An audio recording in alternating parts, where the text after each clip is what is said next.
우리에게 주시는 말씀 먼저 봉독합니다. 요한복음 17장 1절부터 5절까지의 말씀입니다.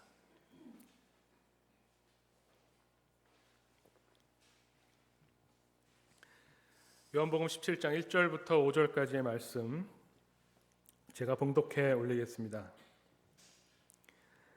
예수께서 이 말씀을 하시고 눈을 들어 하늘을 우러러 이르시되 아버지여 때가 이르렀사오니 아들을 영화롭게 하사 아들로 아버지를 영화롭게 하게 하옵소서. 아버지께서 아들에게 주신 모든 사람에게 영생을 주게 하시려고 만민을 다스리시는 권세를 아들에게 주셨음이로소이다. 영생은 곧 유일하신 참 하나님과 그가 보내신 자 예수 그리스도를 아는 것이니이다. 아버지께서 내게 하라고 주신 일을 내가 이루어 아버지를 이 세상에서 영화롭게 하였사오니 아버지여 창세전에 내가 아버지와 함께 가졌던 영화로서 지금도 아버지와 함께 나를 영화롭게 하옵소서. 아멘. 네, 오늘 말씀은 요한복음 17장에 나오는 예수님의 기도에 관한 내용입니다. 이 예수님의 기도, 예수님이 기도를 공생의 사역 동안 참 많이 하셨습니다.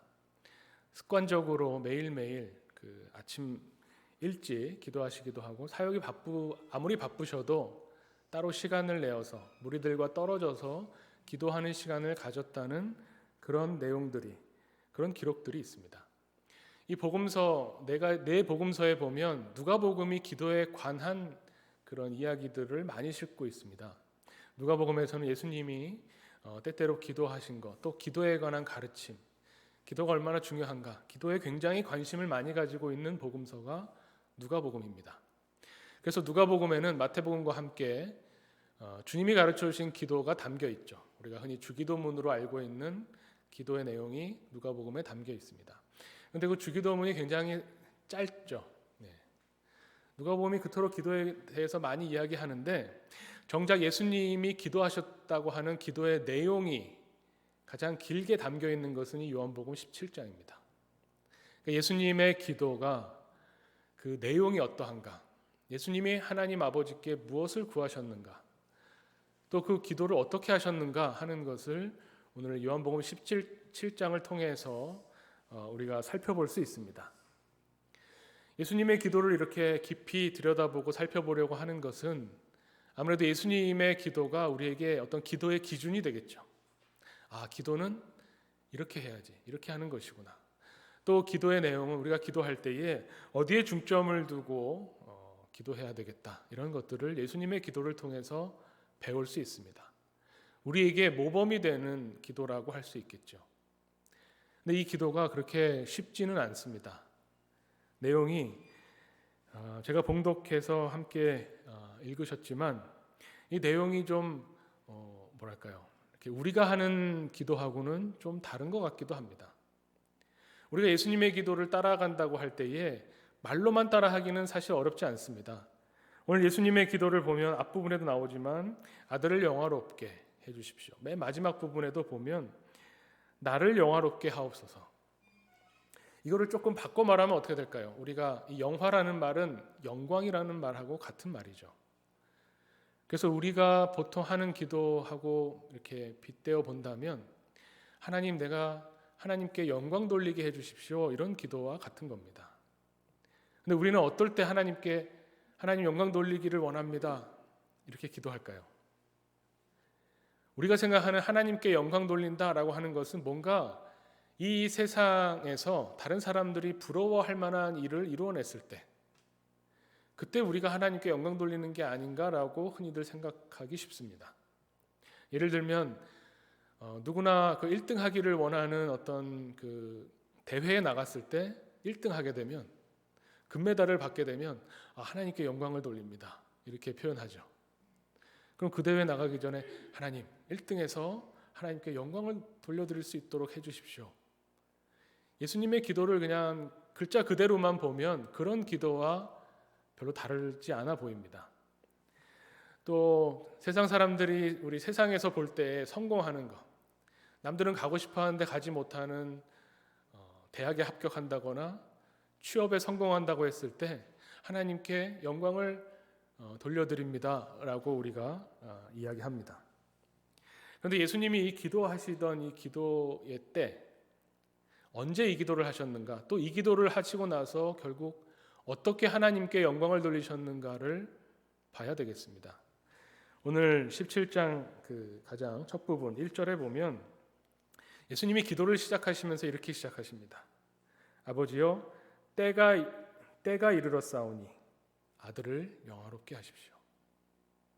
이 때는 어떤 때입니까? 십자가를 지시는 때입니다. 예수님께서 이 기도하시는 이 기도의 첫머리 시작이 뭐냐면 하나님 아버지의 이제 때가 왔습니다. 하나님의 때가 와서, 하나님의 때라는 것은 뭐냐면 하나님의 뜻이 이루어지는 때를 말하는 거죠.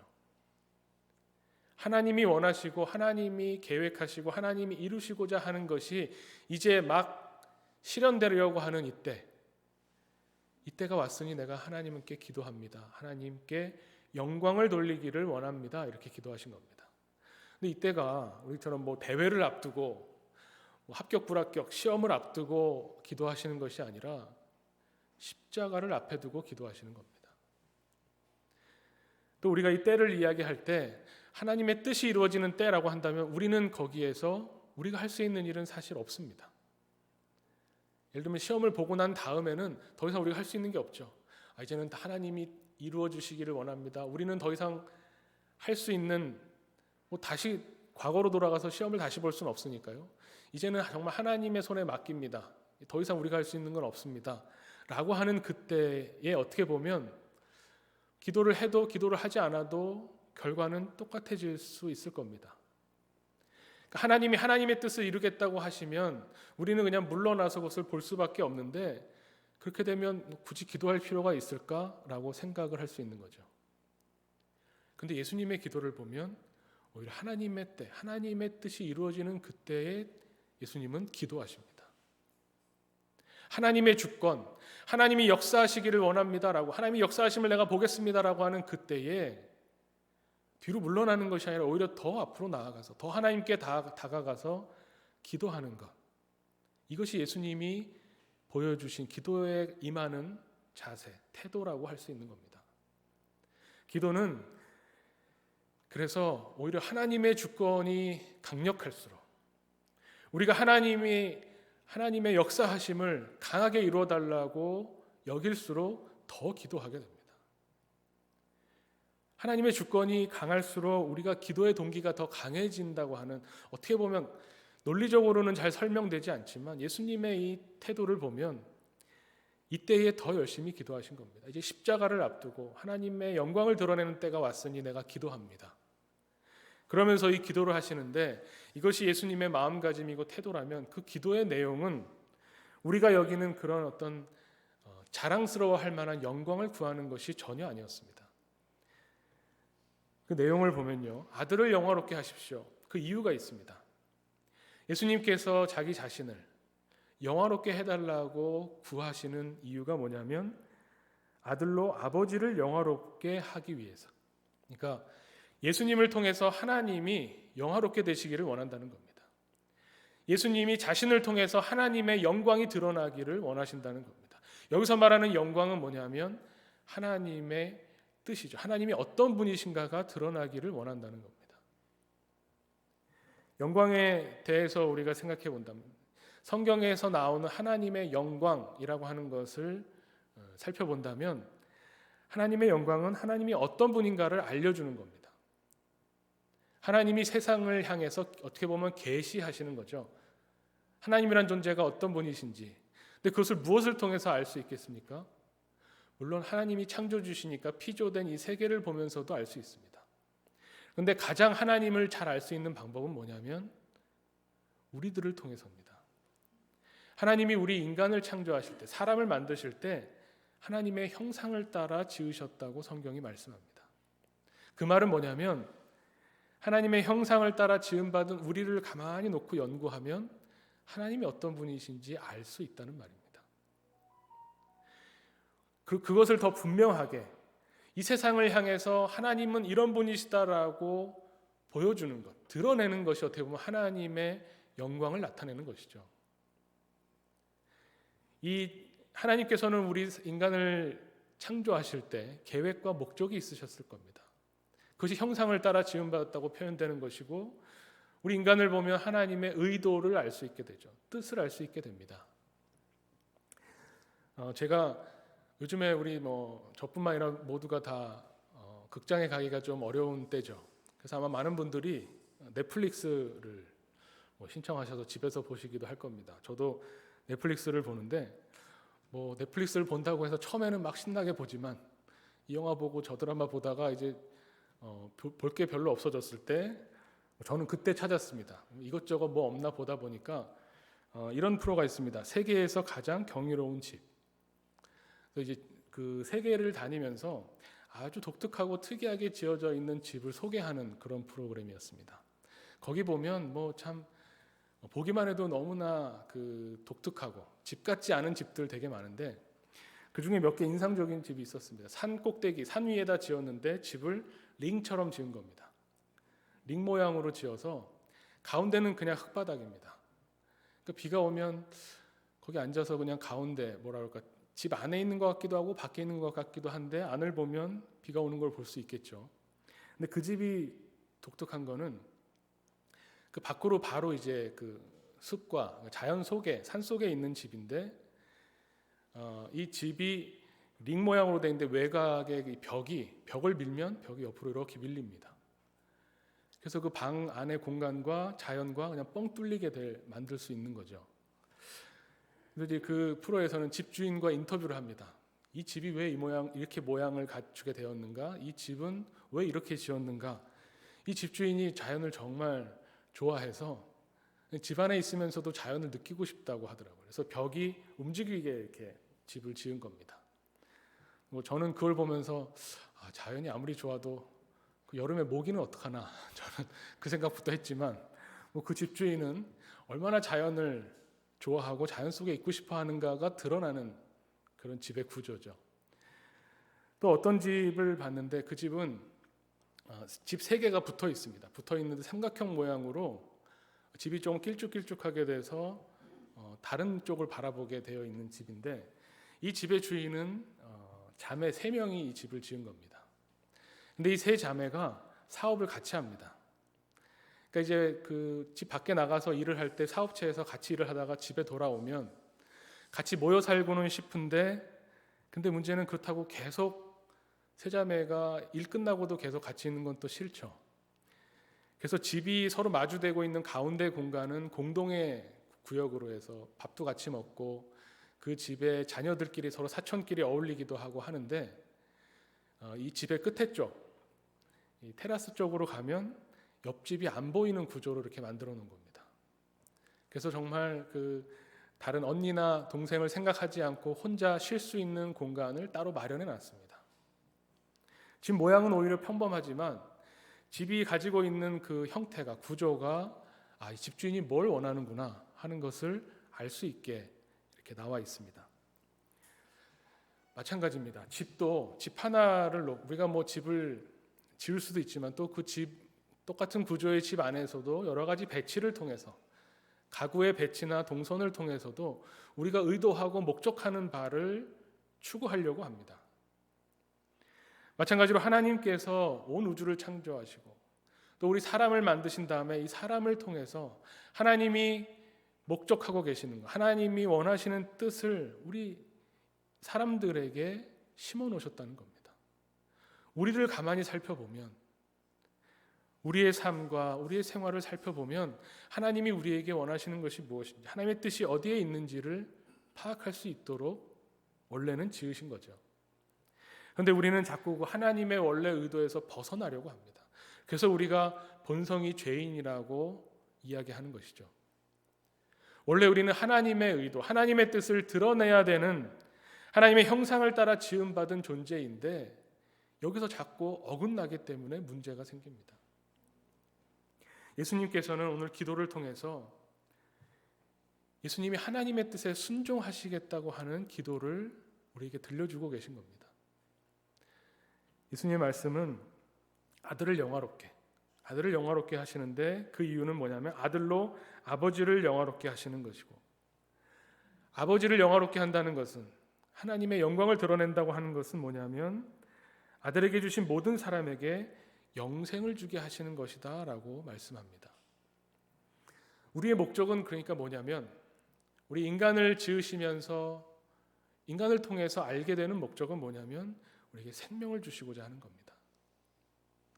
하나님의 뜻이 발현되는, 세상에 하나님이 어떤 분인가를 보여주게 되는 것인데 그것이 우리 안에서 생명력으로, 하나님 주시는 생명으로 드러나게 만들어 주셨는데 그것에서 어긋났기 때문에 다시 주님이 오셔서 우리에게 이 생명을 주시겠다고 하는 거죠. 그런데 이 생명, 여기서 오늘 본문에 표현된 것은 영생입니다. 이 영생은 단어 뜻만 보면 영원히 사는 것 이렇게 생각이 되지만 사실 예수님의 기도의 맥락을 통해서 살펴보면 이 영생이라고 하는 것은 시간의 개념이라기보다는 하나님과의 관계의 개념입니다. 왜냐하면 오늘 3절 말씀 아주 핵심적인 내용이죠. 3절 말씀을 보면 영생은 곧 유일하신 참 하나님을 아는 것입니다. 이렇게 기도하시죠. 영생이라고 하는 것은 유일하신 참 하나님을 아는 것, 하나님과 관계를 제대로 맺는 것을 말합니다. 우리가 어떤 사람을 알고 지낸다라고 할 때 얼굴만 보고 우리 옆집 사는 사람이구나 지나가면서 그냥 인사만 하고 그것으로 그 사람을 안다고 할 수 있겠습니까? 표면적인 알문, 피상적인 알문 될 수 있겠죠. 근데 그 사람이 무엇을 좋아하고 또 무엇을 위해서 일하고 있고 어떠한 인생을 살기를 원하고 이 사람이 싫어하고 피하는 것이 무엇이고 두려워하는 것이 무엇인지를 알려면 그 사람을 깊이 대화를 통해서 소통을 통해서 그 사람에 대한 함께 보내는 시간과 경험을 통해서 상대방을 알게 될 겁니다. 하나님을 안다고 하는 것도 이런 겁니다. 관계의 측면에서 하나님과 깊은 관계 속으로 들어가서 하나님이 무엇을 원하시고 무엇을 좋아하시고 무엇을 싫어하시고 우리의 한 사람 한 사람에게 어떤 것을 계획하고 계시는지를 알아가는 것, 이것이 하나님이 주시는 영생을 누리는 겁니다. 이것을 위해서 예수님이 오셨습니다. 이 관계, 이 생명을 우리에게 주시기 위해서. 이것은 그냥 우리 보통 철학에서 말하는 우리가 지식적으로만 아는 것을 말하는 것이 아닌 것이 하나님을 알기는 알지만 하나님을 우리가 안다고 생각하는 그 알미 우리에게 영생이 되지 못하는 알미 있습니다. 신은 어떤 존재지, 창조주는 이런 분이야, 이 정도로 아는 것은 우리에게 생명을 주지 못합니다. 로마서 1장 21절에 이렇게 말씀합니다. 하나님을 알되 하나님을 영화롭게도 아니하며 감사하지도 아니하고 오직 그 생각이 허망하여지며 미련한 마음이 어두워졌다. 이렇게 설명합니다. 우리가 하나님 압니다. 제가 신앙생활을 몇 년을 했는데 교회를 몇 년을 다녔는데 어려서부터 성경을 공부했는데 어떻게 하나님을 모르겠습니까? 라고 한다면 정말 하나님을 안다면 그 알미 어떻게 우리가 하나님을 안다는 것을 알 수 있을까? 하나님을 영화롭게 하는 것을 통해서 알게 됩니다. 하나님이 우리의 삶을 통해서 드러나게 될 때, 그렇지 못하다면 하나님을 알기는 알지만 하나님을 영화롭게 못하게 될 때 허망한 생각과 미련한 마음을 갖게 되어서 하나님으로부터 멀어지게 된다는 겁니다. 하나님을 안다는 것은 하나님과 깊은 관계 속으로 들어간다는 것을 말합니다. 호세아서 4장 6절에 하나님의 백성에 대해서 이렇게 이야기합니다. 내 백성이 지식이 없으므로 망하는도다. 하나님을 알지 못하기 때문에 망한다고 합니다. 하나님을 모르며 하나님에게서 떠나서 하나님과 멀어지는, 생명에서 멀어지는 죽음으로 향하게 됩니다. 그래서 망하게 되는 거죠. 그런데 여기서 지식이라고 표현해서 머리로만 아는 것이 아닙니다. 하박국 2장 14절에 물이 바다를 덮음같이 여호와의 영광을 인정하는 것이 세상에 가득함이니라 이렇게 말씀합니다. 하나님이 어떤 분인지 인정하는 것, 하나님을 경험하고 하나님을 체험하는 것이 쌓여서 물이 바다를 덮는 것처럼 우리의 삶 속에서, 우리의 생활 속에서 하나님과 함께하는 시간, 하나님을 경험하는 시간들이 많아지고 쌓여지는 것, 그래서 하나님을 인정하게 되는 것, 이것이 하나님을 깊이 알아가는 겁니다. 또 다르게 표현하면 이렇게 표현할 수 있을 겁니다. 신명기 30장 20절에 내 하나님 여호와를 사랑하고 그의 말씀을 청종하며 그를 의지하라. 그는 내 생명이시다. 이렇게 말씀합니다. 이 영생이라고 하는 것, 생명이라고 하는 것은 어떻게 우리가 누리냐면 하나님을 사랑하는 것, 하나님 말씀을 귀담아 듣는 것, 하나님을 의지하는 것이라는 겁니다. 이게 하나님을 알아가는 방법입니다. 유일하신 참 하나님을 아는 것이고 유일하신 참 하나님을 아는 것이 영생이고 그 영생은 예수 그리스도를 아는 것을 통해서 또 이루어지는 겁니다. 이것이 우리에게 주시고자 하는 하나님이 예수를 보내신 목적, 또 예수님이 이것을 위해서 기도하고 계시는 것이죠. 우리가 하나님 앞에 기도한다고 하는 것은 그래서 우리가 원래 어떠한 존재인가, 우리의 근원에, 우리의 본질에 관심 가지고 거기에 가 닿으려고 애쓰는 것이 바로 우리의 기도입니다. 우리가 하는 기도는, 우리는 보통 그렇게 기도하지 않죠. 예수님의 기도처럼 하나님, 내가 하나님을 영화롭게 하기를 원합니다. 하나님을 영화롭게 한다는 것은 내가 하나님이 나에게 맡겨주신 자에게 영생을 주는 것이고 하나님 주시는 이 영생은 유일하신 참 하나님을 아는 것입니다. 예수님의 기도는 이렇게 들어가잖아요. 근데 우리의 기도는 그렇지 않죠. 하나님, 우리에게 필요한 것, 내가 지금 너무나 힘들고 어려운데 이 문제 해결해 주십시오. 하나님, 하나님의 뜻을 알고 싶은데 또 하나님이 원하시는 것을 하고 싶지만 어떤 것이, 지금 이렇게 하는 것이 하나님의 뜻인가요 아닌가요를 묻는 기도가 사실은 더 많습니다. 근데 이것이 뭐 틀린 기도도 아니고 잘못된 기도도 아니지만 예수님의 이 기도는 우리가 하는 기도와 그래서 그 의미를 생각해 볼 때 좀 다르다는 것이죠. 왜 다르고 어떻게 다른가, 이런 걸 생각해 볼 때 제가 어떤 이론을 하나 빌려오면 좋을 것 같았습니다. 학자 중에 데니얼 카너먼이라는 학자가 있습니다. 이 사람은 심리학자인데요, 천재 심리학자라고 일컬어집니다. 얼마나 천재길래 데니얼 카너먼을 천재라고 그럴까? 이 사람 심리학자인데 노벨 경제학상을 받았습니다. 역사상 최초로 심리학자가 경제학상을 받았죠. 그래서 이 사람이 거의 행동 경제학의 효시 같은 사람입니다. 인간의 심리를 깊이 연구하고 파악해서 그 인간의 심리가 인간의 활동으로 나타나고 그 인간의 활동 중에는 경제적인 측면들이 있게 되죠. 이거를 설명하는 이론을 가지고 노벨상을 받았는데 이 사람의 책 중에 우리나라에 번역된 책 중에 생각에 관한 생각이라는 책이 있습니다.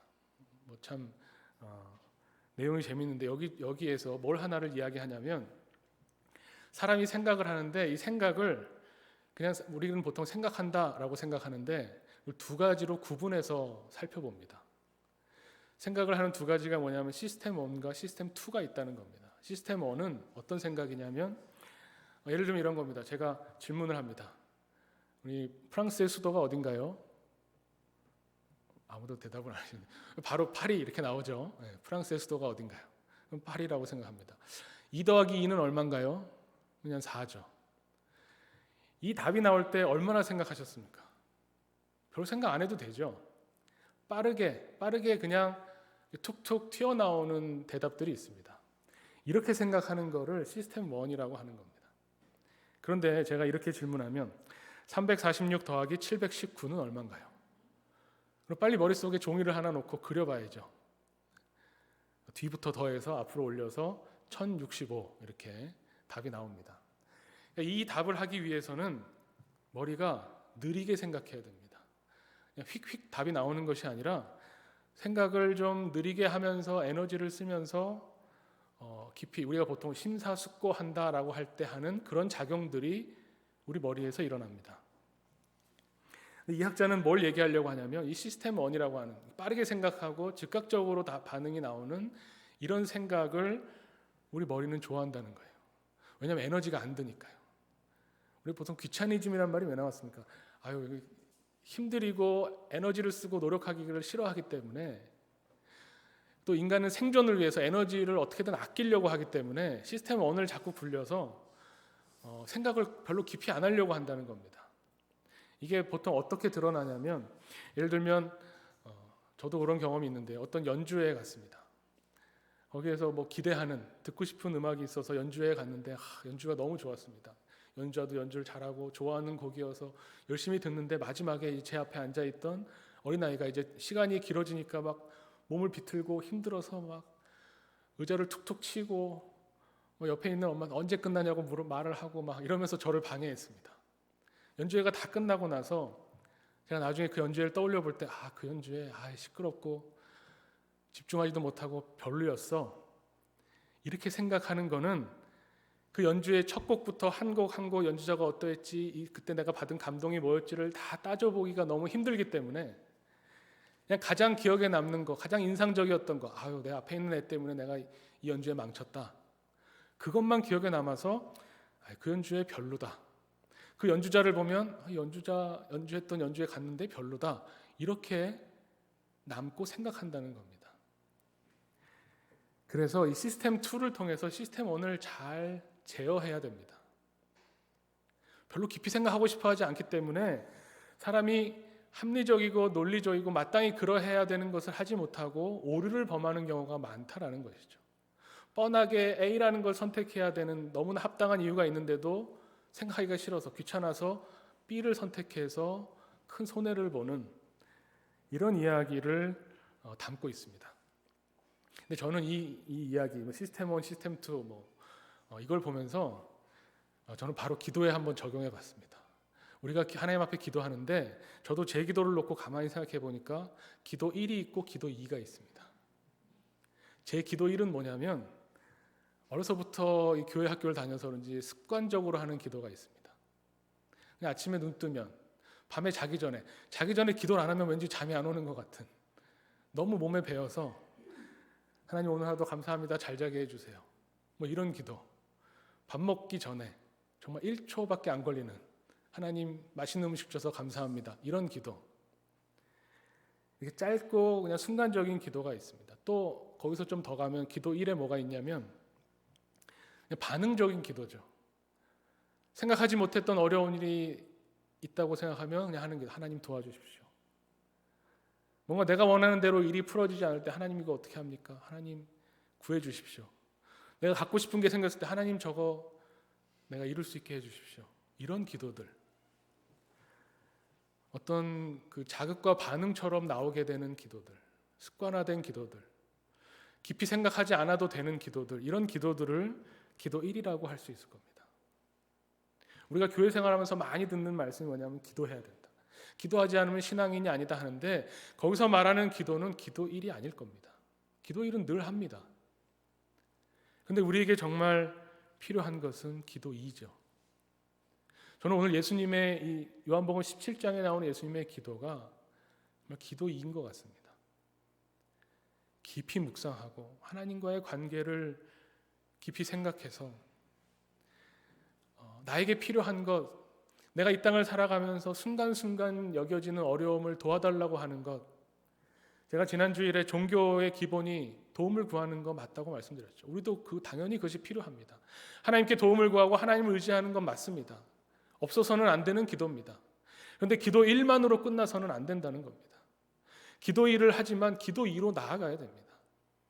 더 깊이 있는 기도. 하나님이 우리에게, 나에게 원하시는 것이 무엇인가?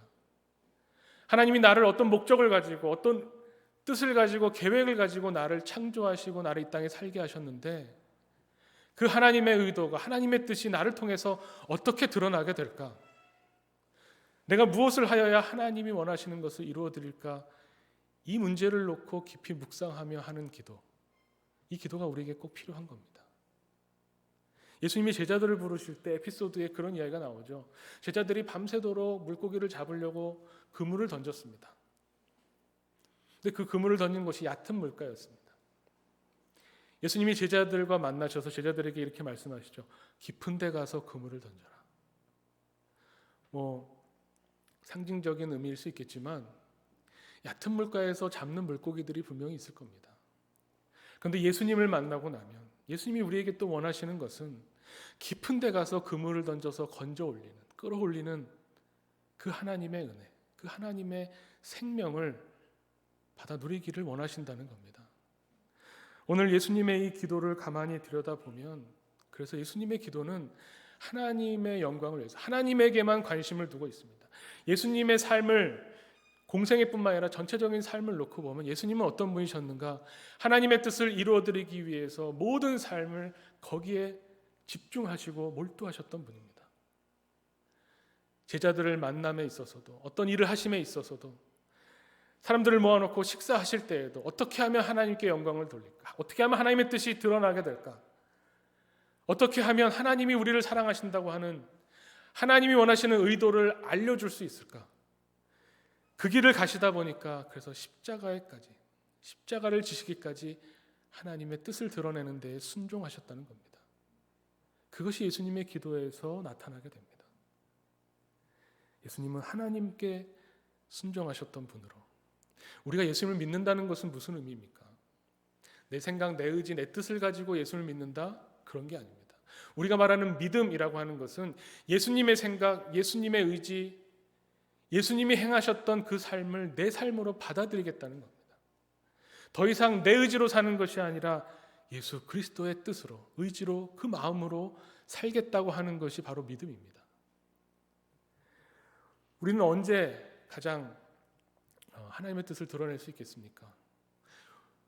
왜 우리가 그것을 위해서 기도해야 되겠습니까? 예를 들면 이런 겁니다. 어떤 사람이 망치를 하나 만들었습니다. 왜 망치를 만들었겠습니까? 뭔가 이렇게 못을 박아야 되는데, 못을 박아야 될 게 필요하니까 망치를 만들었죠. 이 망치라고 하는 것은 못을 박기 위해서 만들어진 것이고 존재합니다. 그럼 이 망치는 언제 가장 그 존재, 본질이 드러나게 될까요? 이 만든 사람의 의지가 언제 드러납니까? 망치질 할 때죠. 망치를 장식품으로 꽂고 다닌다. 그럼 그 망치 참 멋있는 망치네요. 모양이 특이하네요. 그래서 망치가 되는 게 아니죠. 이 망치는 못을 박을 때, 그때 비로소 망치를 만든 사람의 의도와 뜻이, 망치가 뭔가라고 하는 것이 온전하여집니다. 우리가 하나님께 영광을 돌린다고 하는 걸 너무 어렵게 생각할 필요가 없습니다. 세상 사람들이 부러워하는 어떤 것을 성취해내서 남들이 다 갖고 싶어하는 게 나 혼자 가져서 내가 어떤 일정한 수준 이상으로 올라가서 이 세상에 하나님의 영광을 드러내는 게 아닙니다. 우리가 원래 왜 지음받았는지, 어떻게 지음받았는지를 기도하는 것을 통해서, 그 기도가 우리의 본질, 저 깊숙한 곳에 닿는 행위가 바로 기도입니다. 하나님이 우리에게 원하시는 것, 하나님이 우리를 만드신 원래 그 의도를 찾아가는 것이 기도라면, 우리가 기도하는 것을 통해서 이 기도, 두 번째 기도요, 이 깊은 기도를 계속 해나가는 것을 통해서 우리가 온전해집니다. 그 기도를 통해서 하나님의 뜻을 찾게 되기 때문에 그렇습니다. 기도하면 기도할수록 하나님의 뜻과 하나님의 관계 속에 더 깊이 들어가기 때문에 원래 우리가 그러해야 되는 온전함에 다가가는 겁니다. 오늘 예수님의 기도를 우리 함께 묵상하고 나누면서 우리의 기도가 기도 1에서만 끝이지 않았으면 좋겠습니다. 예수님께서 이 기준으로 삼을 수 있도록 본을 보여주신 이 기도, 하나님이 우리에게 원하시는, 하나님을 알아가고 하나님의 생명을 누리고 하나님의 뜻을 세상에 드러내는, 오늘 예수님의 기도처럼 나를 영화롭게 하옵소서, 하나님 나를 통해서 하나님의 영광이 드러나게 하여 주시옵소서, 하나님 나를 통해서 세상이 하나님이 어떤 분이신지 알게 해 주십시오라고 하는 이 주님이 원하는 기도, 주님의 뜻을 이루어 드리는 기도를 우리 모두 매일매일 해나가는 그런 하나님의 사람들 되시기를 깊이 축원합니다. 함께 기도하겠습니다.